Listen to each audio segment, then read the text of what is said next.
Welcome to One Grumpy Old Man and His Classics.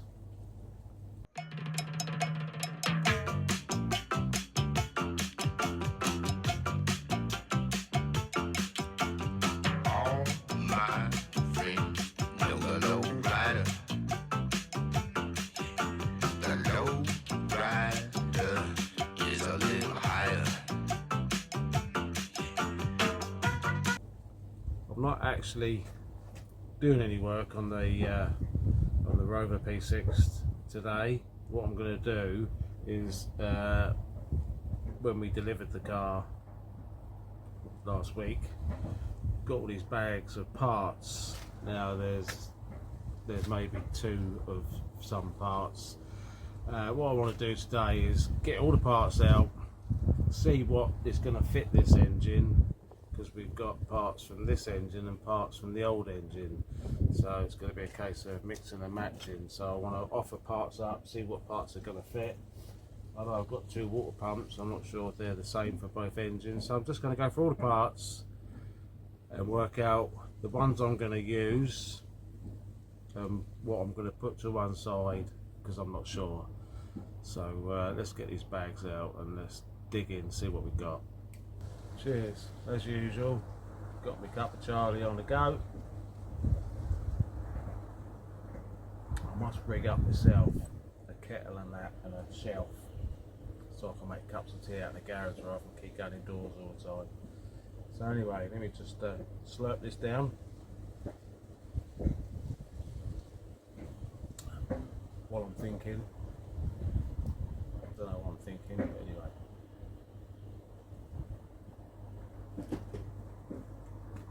Right, let's go, see what we've got. See what we've got in this first bag.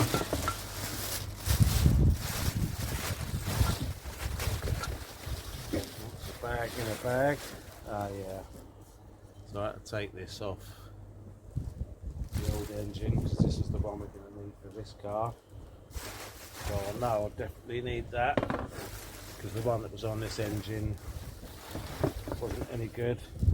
Got some brackets for the I want to say alternator, but it says it hasn't got an alternator, so this is proper old school. This has never been converted. It's still dynamo. I want to say, what were these starter motors? They were pre-engaged. Got the rectifier. It's all as it was when it was built in 1967. And that's how we're going to keep it for now. I mean, you could say, as I'm doing this, why don't we convert it to alternator? Yeah, it might be something we might do later on. But for now, I want to put this back to how it was built, because I don't want to introduce any other problems until I get this thing started. So, the bizarre thing is that I thought somebody had made these up. So these are like a nylon type stay, you want to call it that. And there's a few of them on this engine. And when we bought the other engine, and we stripped that one down, this had the same things on. So it's obviously how they came. Never seen anything like that before. Oh yeah, so there's another one here. So this has got the nylon bracket on it, but I know that this is the wrong one. I think the engine this car came out of had an alternator on it, and this is the bracket for an alternator. So I've put the bracket back on that was for the dynamo, and the dynamo sort of loosely fitted down there. So I know I'm not going to need that just yet. So I'll put that down there. Spacer for the pulley. Took this off the old engine, which I think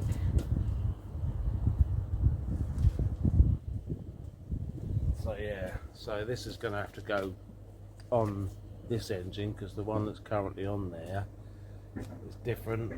So I'm going to have to use this one, I believe, but we'll find out at a later point.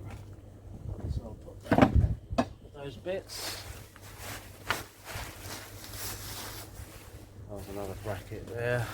Again, look, it's just nylon. Have you ever seen anything like that before? On an engine, rather than metal, they're nylon. Right, so what I'm going to do, I'm going to lay these two plastic bags in the boot, because once I've sorted out the stuff I want, I'm going to lay it out in the boot so I know what I'm going to use. Here's the twin carb setup. I've got all sorts of bits and bobs. I'm not quite sure what they all are, but fortunately I've got the official workshop manual, which is probably going to help. So this is the twin carb setup. It's going to need a really good clean. How much I'm going to have to strip it down, I don't know. But I've just tried these pistons in here. Yeah, they're a bit slow, but that's to be expected. But they're doing their job, so they're not seized up. I did check the throttle linkage part of it, and that works. And I'm not really sure what this is. There's like two cables on there. Whether this is part of the setup, whether this is from a different car, I don't know. So I've got this. But yeah, the carburetors are going to need a thorough good clean. I'm going to need to check the floats in them at some point, because they're probably could be gummed up, stuck a bit, I don't know. But anyway, these are definitely going on the car, and I know that these definitely fit on this engine, because this is the engine they came from. So initial first looks look pretty okay, just a good clean up. It's just how I'm going to get all this to work. I'm sure it will. So this is the exhaust manifold. I've tried to trial fit it, but where I've done the exhaust up under the car for transportation purposes, it's not quite the right place. That's not allowing me to trial fit it properly, but it looks like it's going to fit. We'll find out later on. Got the airbox assembly for the carburetors. And then we've got the lead in this bag is all the nuts and bolts I took out with the exhaust, I think. I'm not sure what they are.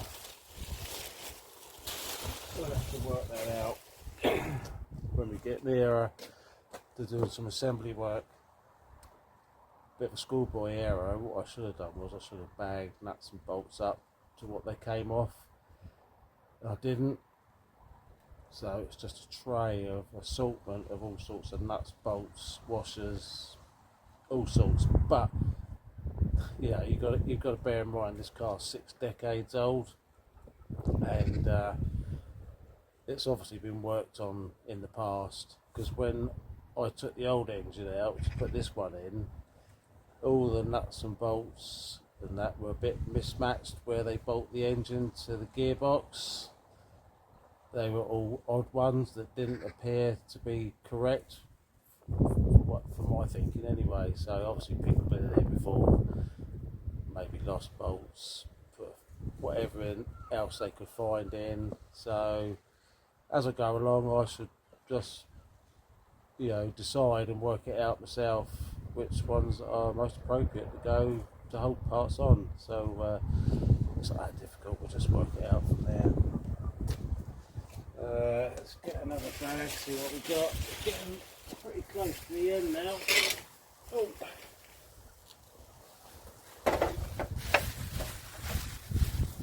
So, got a spare distributor with its leads. This came off the old engine. I mean, this has still got its original dizzy in. Whether they're the same or not, I'm not sure. But there are part numbers on these, so I can cross-reference all that type of stuff. Look at that. The leads in that pipe. You know, has somebody made that, or would that have been how it was back in the day? I don't know. So we've got a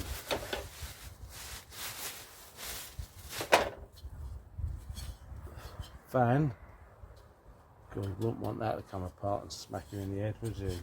That's a heavy old beast, that is. There's another one in the car that's a lot lighter than this, so I might choose to use that. So we've got that. Put some empty bags out, nothing in there.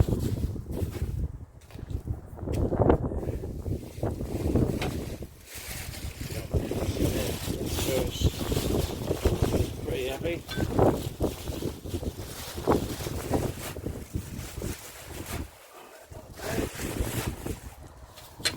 This feels like water pump to me.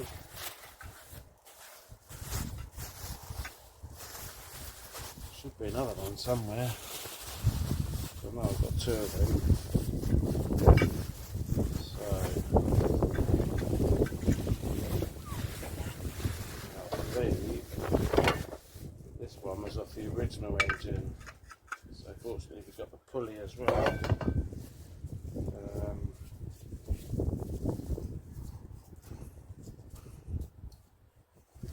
Doesn't feel brilliant. That feels a bit. They may have to get a new water pump, but we'll use that initially. I think will be the best bet. And oh, that's good. That's not. Yes, it is. That goes up in there, and then that bolts up in there. Well, that's okay, that's good. Just giving that a trial fit. It fits on this engine, which is good, but my concerns are the bearing feels a bit rubbish. Anyway, we'll worry about that later on. I think that was it in there.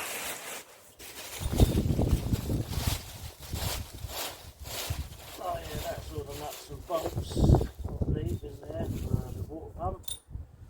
So I think what I'm going to do, I'm just going to place them in there so they don't get lost. So it says, because some of that fit. I don't know what they're for. Right, going to go and stash this in the boot and see what's in that last bag. Some sort of breather system.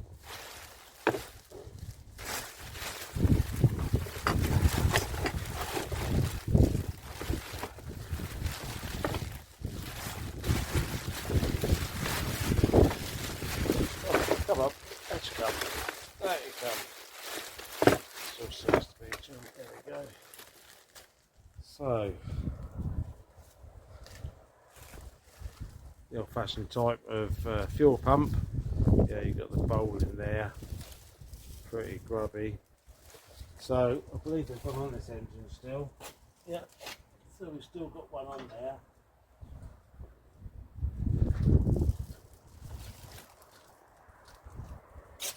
Oh. The one that's on the engine feels, just because you've got this like self-priming bit. Same as that one. But the good thing with these is you can strip these down and put a new diaphragm in them.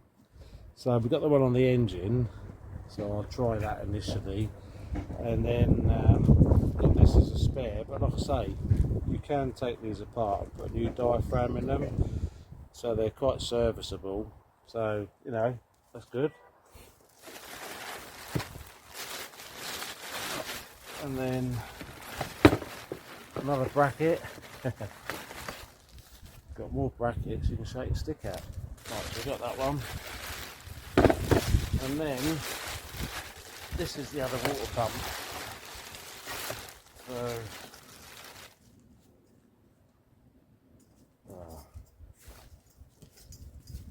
that's just that on there, but this one feels a lot better. Looks a bit crusty though, but Might have to do a bit of editing there. One of my neighbours walked past with their dog. You know what I'm like. So yeah, so we've got another pump. It feels okay. Feels a bit tighter than the other one. Again, like I said, it's a bit crusty. So let's go and stash this in the boot, in the maybe pile. Don't know what quite happened there. Stop recording. But anyway, like I said, got these, which are the rear brake pads. I'm not looking forward to that because they're inboard and they're very difficult to work on. But I'm sure we'll get over that. There's another couple of gaskets. Thermostat housing. Oh, that's handy. Brand new dizzy cap. That's going to come in handy. What else we got here? Oh, we've got some more brake pads. I think they're for the front. I think we've done them. Hang on. Something wrapped up here. Oh, rotor arm and a condenser. I'm hoping we're going to have some points in here somewhere then. Have a look. Oh, that's the thermostat. It doesn't look like we've got any points, but I'm not going to worry about that. Take that off. Go for rubbish. Oh, that was a relief. I couldn't find me. So in there, it's just an assortment of nuts, bolts, washers, all sorts. We've got another thermostat housed in there. Various different spacers, got a rad cap, so that's alright. I can work all that out, that's not a problem. So anyway, that's everything sorted out. So, oh yeah, another thing is because I don't really work on stuff this old, so all my tools are metric. I don't have any imperial type stuff. So fortunately, my mate who owns this car has given me a toolbox full of imperial spanners and sockets and stuff, which is going to help. I know some metric do fit of a sort, you know. So, but I've got some sockets and stuff that he's lent me for reassembly. So we'll dig into the engine again in a minute. So I think first things I'm going to do is I'm going to clean up this exhaust manifold face, loosen this exhaust off so I can get it on properly, and obviously clean the face of the exhaust manifold up, new gaskets, get that fitted first, get the exhaust fitted up. So I think that will be the first job, and then I need to move around here, maybe get this pulley off or crank pulley off and put the one on from the other engine, because I think that's the one we're going to need. Then I'm going to have to work out all the bracketry for the dynamo, and of course then we'll sort out one of the water pumps to go on there. And I think then the last thing will be strip the carburetors down, give them a good sort of look at that and servicing the float bowls and all that sort of thing. Obviously give this a really good clean up, and the same with the mating face. Get the carburetors fitted. Then I've got this linkage, it's all on bars and rods and stuff. I think down there there's a cable. Obviously it's partially cable operated and rod operated, so I should be able to make something out of what I've got. But yeah, let's get the exhaust sorted out first and then work our way on from there. Just going to measure this battery tray up and work out what battery I'm going to put in this. I've just been down and disconnected the exhaust from the bracket down the bottom there to give me some movement to get the exhaust manifold on. But first, what I'm going to do, I'm going to go along with the wire brush, the rotary wire brush, clean all that up, and clean the face of the exhaust manifold up as well. Alright, let's give this one a try, see if that'll allow me to get in there and clean that up. Let's see if I'm going to have the access.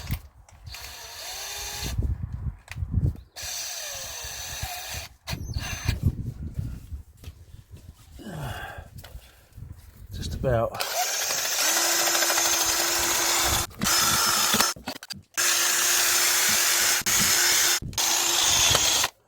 Oops. That was always a risk, wasn't it? Cut a bit of cloth, spin it round.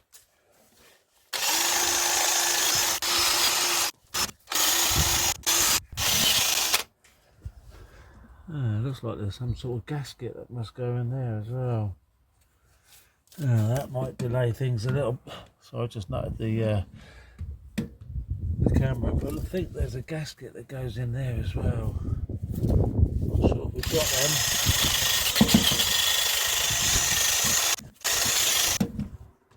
Well, that may delay things then.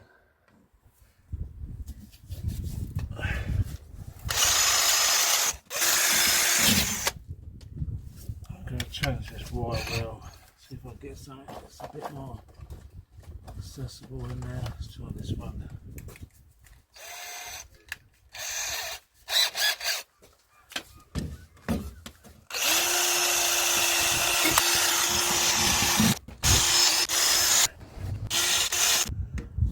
Get a little screwdriver, just run around there, just in that little seat, clean them off, and then do the inlet. Got remnants of old gasket on here. Oh yeah, it's coming off easy. That's been pretty stuck on there, but clean all that off and give this a good wire brushing before any new gaskets go on.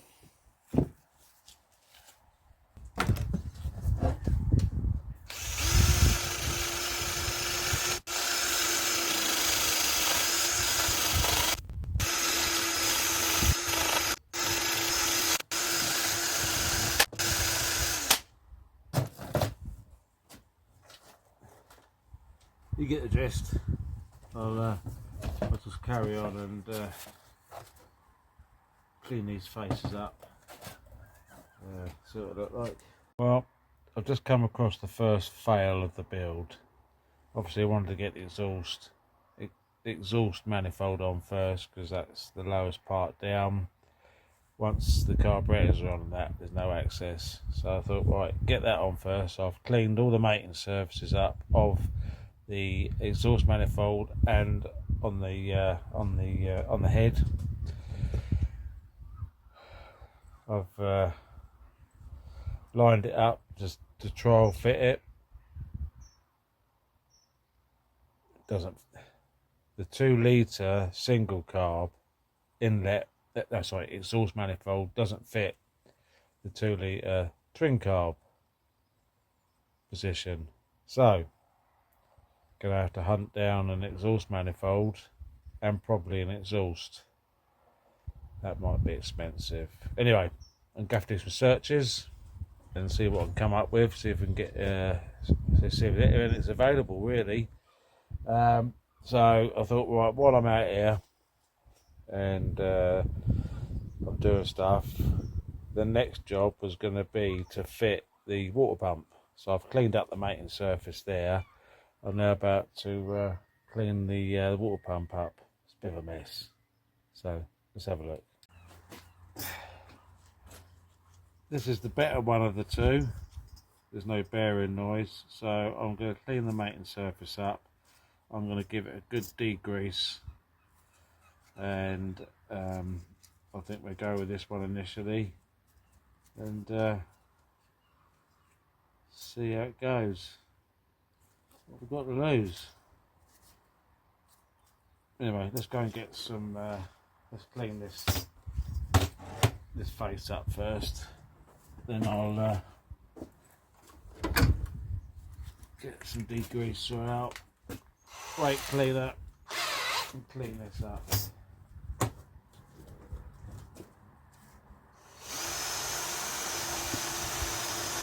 I think it's just starting to rain, so that might be time for me to go in.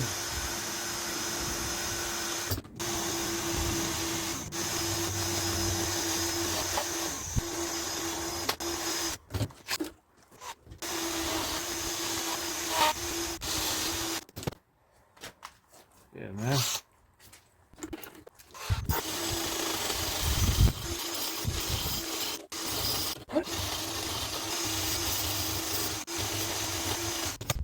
There we go, that's that cleaned up. Time for a bit of degreaser, I think. I think you'll agree that's cleaned up pretty well actually. I think you'll agree that came up quite well. Cleaned up well. So, got the gasket ready on there. Cleaned all the bolts up, found the bolts. Cleaned up the face in there. So it's time to just fit that up. So I'm just adding a little tiny bit of copper grease to all the bolt threads. Just to help with assembly. And in the future, if this ever needs to come off, I don't know how tricky this is to get on with the gasket and all that. I think what I should have done was push that on there first. Let's push that. There we go, that'll help.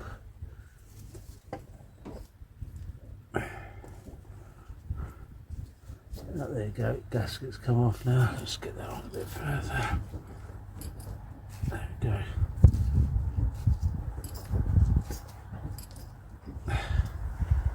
That'll help.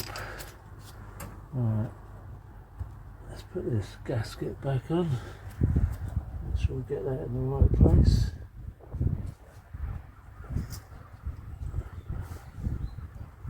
There we go.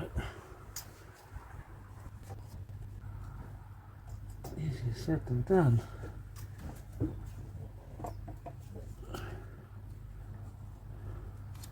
Oh dear.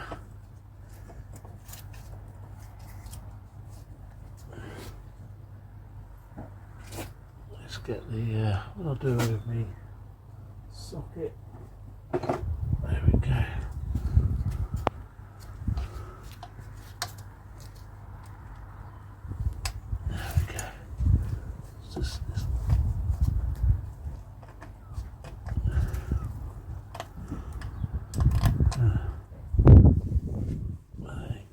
Is it? Let's try and do this up finger tight to start with. There we go, got it started. Let's just do that up a few threads just to hold it there in place. There we go. Just make sure that gasket's aligned properly. It looks like it is. Just put a bit of copperies on this one. Right. I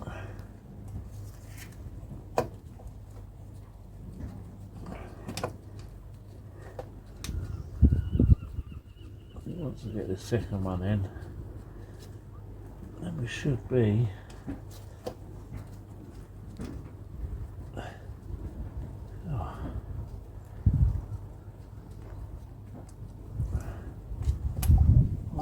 lining up then.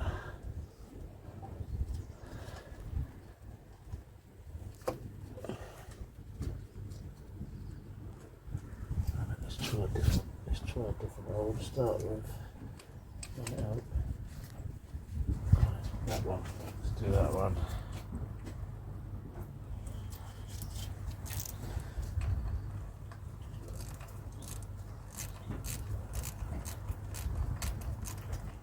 Okay, so I know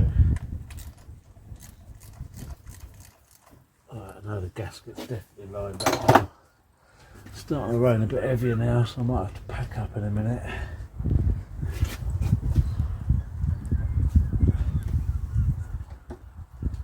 Let's get as many bolts in as I can. Let's put some copper ease on all the bolts as I go along.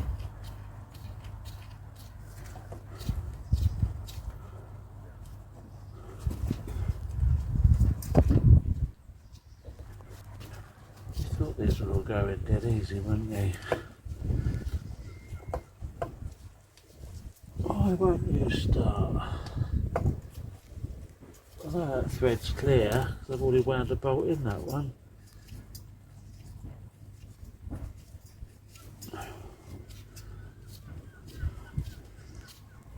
Right, this pause proceedings, I think. The rain's getting a bit too much now. It's a bit dark and dingy at the moment. The light's not very good. So as you can see, water pump's on. Got the water pump pulley on. I've got the bottom crank pulley on. So everything lines up for the fan belt, which I'm here to get. And I've taken the rocker cover off, turned the engine over quite a few times just to check, make sure all valves are doing their up and down thing as they should do, which they appear to be. So engine turns nice and freely. So it's just a matter of, I'll tell you about it in a minute anyway.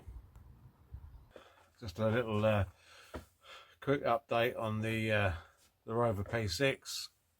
So currently I've virtually got as far as I can get to on this. I've got the water pump on, got the bottom crank pulley on, and I've taken the rocker cover off just to double check to make sure that all the valves are going up and down, because it turns over nice and freely. Obviously there's no exhaust, there's no inlet manifold, there's no carburetors on there, so I can't tell the what the compression's like, but you know, all the valves are going up and down, so that's a good sign. So none of them are stuck open. Currently I didn't realise twin carb exhaust manifold is totally different to a single carb manifold, so we've got to source one of them. I know where I can buy a brand new one, but that comes at a cost. I think it's 235 quid plus VAT plus shipping, so you're looking at probably 300 quid or just over, but it does come with all the gaskets for the exhaust and for the carburetors, because obviously you need to remove carburetors to get to the exhaust manifold. So it comes with all the gaskets, all the bolts, which is really handy, so all that would be new.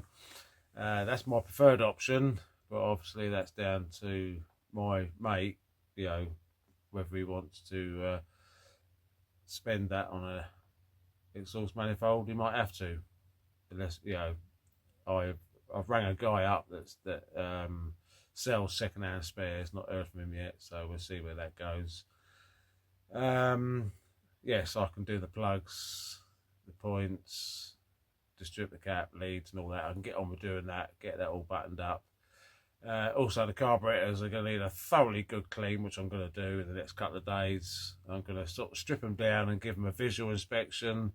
If the float bowls and that all seem good and they're not stuck and they're free and moving, we'll go with it how it is, like that for now. I think, you know, coming up in the future they're going to need stripping down, all new gaskets and floats and that type of thing, but for now I just want to give it a visual inspection, and you know, the carburetors and that, just to make sure they're doing their thing, so I can at least just get it all buttoned up, because I want to get this thing turning over and at least get it trying to start, or maybe get it start just momentarily, just to check that this engine's going to run and it's all going to be good, and then I can move forward from there. Of course, the fuel pump's going to be a bit of an unknown quantity, but they are rebuildable, so maybe I'll order up a new repair kit for one of them. So I've got 2 of them, so we can make one good one out of 2 possibly. So that's where we are for now. So for this video, that's it. I need to try and source some parts so I can move on to the next stage of at least trying to get this maybe coffin into life. Let's see. But anyway, till next video, if you enjoy watching this, it's not a restoration so much, it's all mechanical. It's just getting this engine up and running, and then moving on to the brakes, getting them sorted, and then once it's running, driving, stopping and all that sort of stuff, then we can just move on, give it all the other checks it needs doing just to make sure it's going to be safe to go back on the road. So like, subscribe if you enjoy following this recommissioning of the Rover P6, Project Viking. Then see you on the next video. Bye.